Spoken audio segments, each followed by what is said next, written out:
Do you know how Instagram looked like 9 years ago? And I will not talk about Instagram in this video, but it is related to this video. And yes, Instagram is 9 years old. Instagram was founded in September 2010. Did you know that Instagram started as a mobile web app that was in many ways similar to Foursquare? So it has check-in locations, to make plans, future check-ins, earn points for hanging out with friends, post pictures and much more. At the time it was called Bourbon.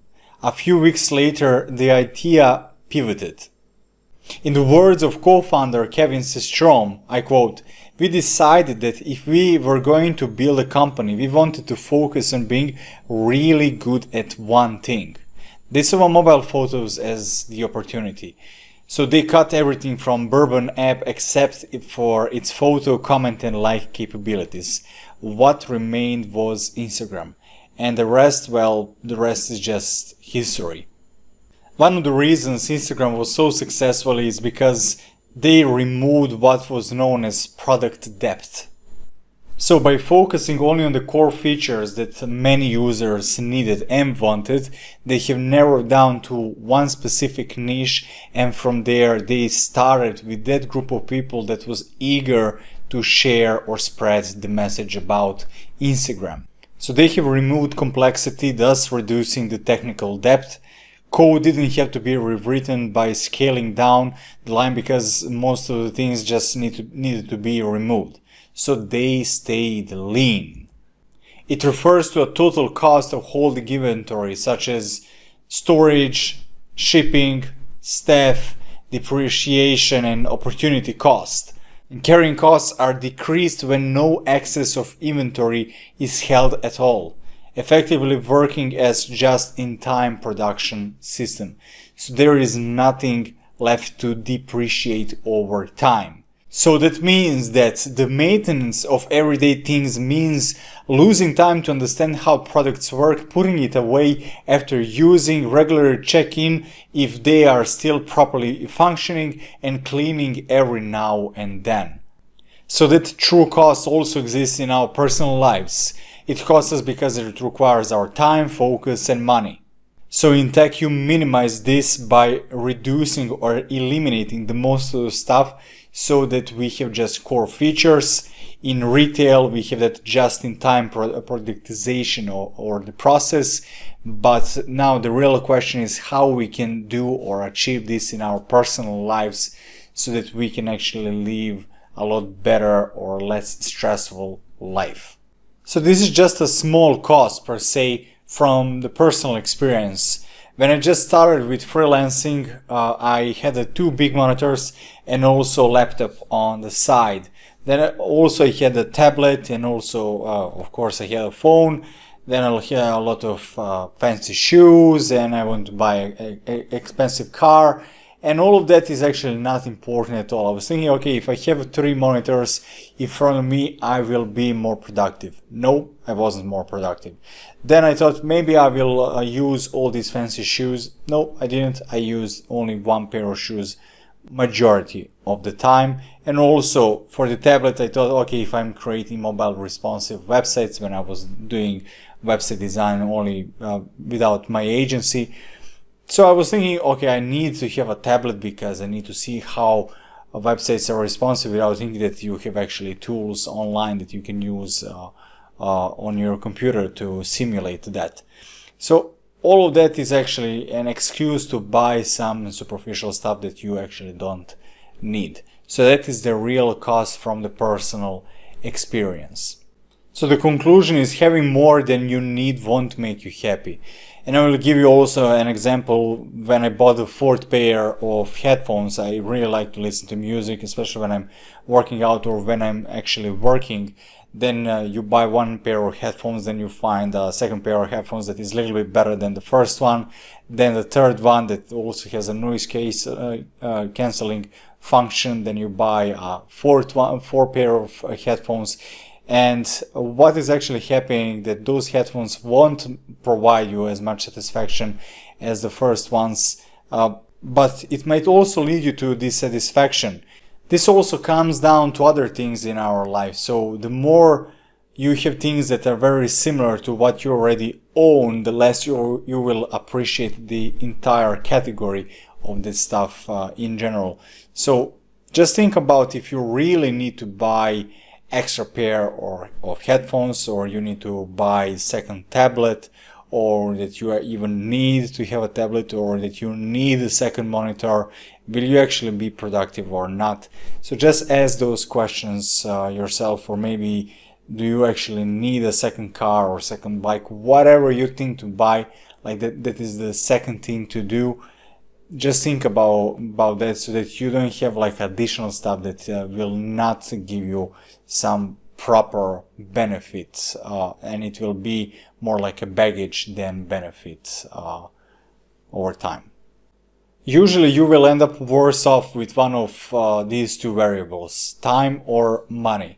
Let's put for example that you are hanging out with your friends every single night, and that you are maybe drinking beer or just hanging out and spending additional money. Just think about that. If you are doing that every single night, when you compound that effect, when you want or when you can invest that amount of time and money into knowledge, when you see that in 1 year, or where you will be, when you just compare two versions of yourself, where that will leave you after 1 year or after 3 years. It's the same thing when you are, for example, eating at a fancy restaurant every 3 to 4 days. When you calculate that over time, it can really compound to quite a large bill. And maybe you didn't thought like, okay, I need to relax and I need to be in a fancy restaurant. Actually, you don't need to do that, but everybody is different. But that is from my personal perspective. That is how I at least perceive those things. If I think about a long-term effect, will I be actually happy if I do that consistently or not? Now, first step that people create is money, of course. I mean, most commonly known as credit, acquiring things with money you don't have. The second debt that you will create is time. Status symbol of our time. Being busy is often mislabeled as being successful. That is definitely not true. Being productive is proper term. Now, health is also a debt, because your levels of stress are proxy of money and time debts. Then productivity, known as shallow work instead of making progress in meaningful work. Also space, cluttering your house or office with things you don't need, not having enough space for the things you love. One extra sweater that you want to buy when you have 10 sweaters already will not make you happy. Additional things will not make you happy. It will just make you more clutter. Just think about that. And also now I will present to you the solution. And solution is to eliminate. Because eliminating an option by default is the quickest way to change behavior. And also when you add friction, when you have a bad habit, and I will talk more about that, when you add friction on top of that, then you will avoid that bad habit. But the main thing is actually to really eliminate or remove some stuff that you don't need. And when I say stuff or things, I'm not talking about physical stuff only. I'm talking about maybe business tasks or goals that maybe you don't need to pursue. But I will talk more about that in a couple of minutes. Now, when you think about removing some things from your life, just think about these things. These things are very important, and people don't remove these things, especially the first one. And I think the first one creates like a big problem. And the first one is that we need to remove notifications. You need to remove notifications from your phone, from your tablet, and also from your computer. Especially when you are in deep work, when you really need to focus on something, when you have constant bombardment of those notifications, you cannot go into flow. I already made a video about the flow. You can check out that video on my channel. It is very important to be in the flow if you want to be truly productive, to really feel that you are doing a productive work.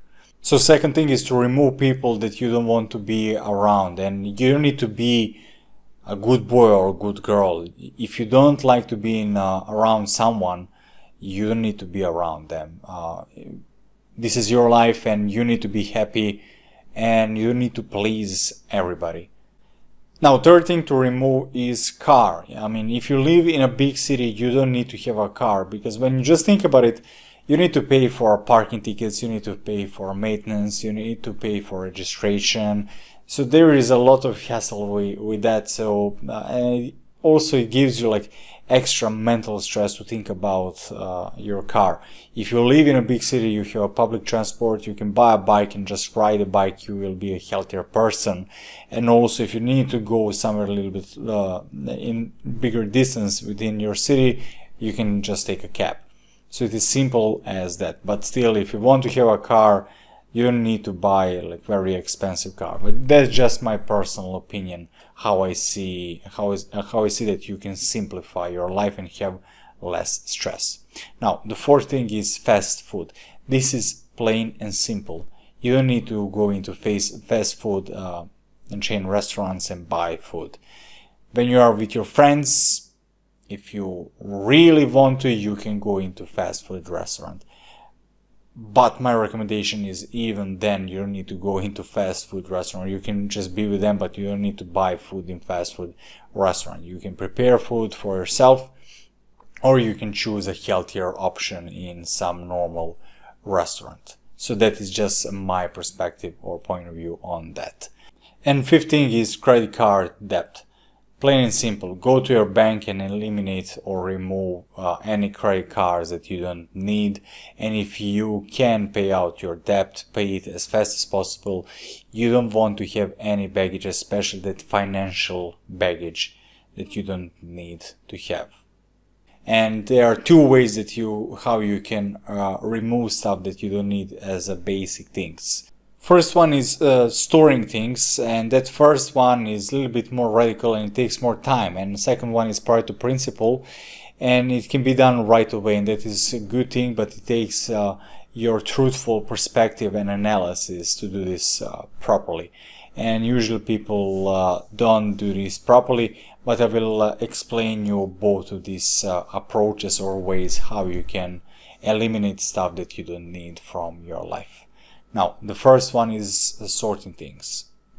When we think about things, these things are not referred only as physical items. They are such as clothes and other stuff, but also friends, business tasks, hobbies, amongst others. But basically means everything in your life you can categorize as things.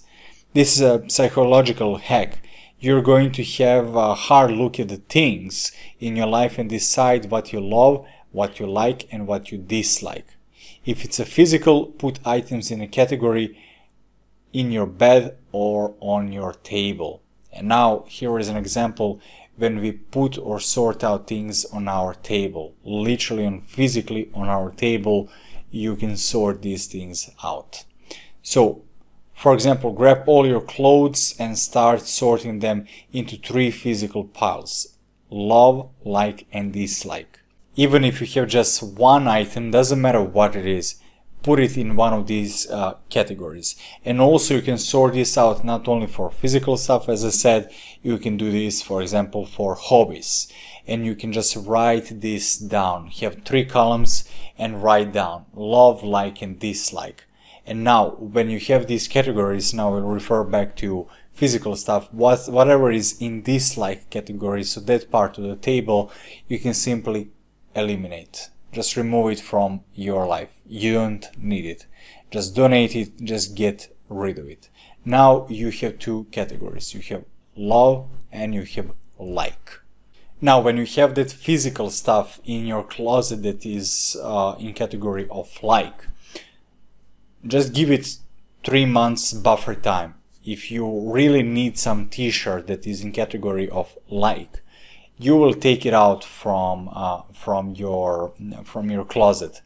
But if you don't use it within 3 months, after those 3 months you can just remove everything that is inside of that closet.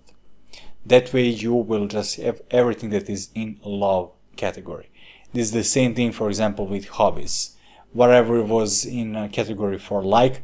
After 3 months, if you feel an urge that you really want to do some hobby or hang out with some friends or do some specific tasks or have some specific goal for business that was in a like category, you can use it.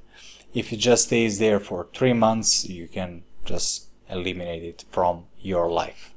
Now, second way is Pareto principle. And this rule is very simple, or this principle is very simple. 80% of the output or results will come from 20% of the input or action. So grab your things and ask yourself, do 20% of my things bring me 80% of results? And you will be surprised to learn that the answer is almost yes. So let's put it in example for physical stuff and ask yourself and be completely honest. Are you using 20% of the t-shirts for 80% of the time? It's the same thing with shoes. Are you using 20% of your shoes 80% of the time? So now you can see how you can use this Pareto principle for the physical stuff. It's the same thing for other things in your life. So just ask yourself, do you use 20% of your things 80% of the time? And everything that falls under that 20% brings you more happiness. Everything else brings negative marginal utility. So that means you don't need it. You just need to get rid of it. It's very similar like for the first approach, where we have eliminated everything from the dislike category and everything from the like category after 3 months, but now you're compressing time and you are using your objective point of view to see what things are you actually using, what is actually giving you happiness in your life. And the main thing is to simplify. Think of it as subtraction, not addition. Once you start questioning everything, you start seeing the pattern everywhere. And the more you know for sure what assumptions are right and what assumptions are wrong, the better choices you will have in your life. So even when you go next time in a grocery store or when you go to buy something, you will become more aware if this is something that I truly need and if this is something that will really bring me happiness or not, or it will be just a burden after a couple of days or after a couple of months. So hopefully this video was helpful, and just go to my blog post. I'll leave the link to the blog post because I will give you a little bit more detailed version about this. I think it's going to help you out if you have problem with this and that you want to simplify your life. So I wish you a wonderful day and talk to you soon. Cheers.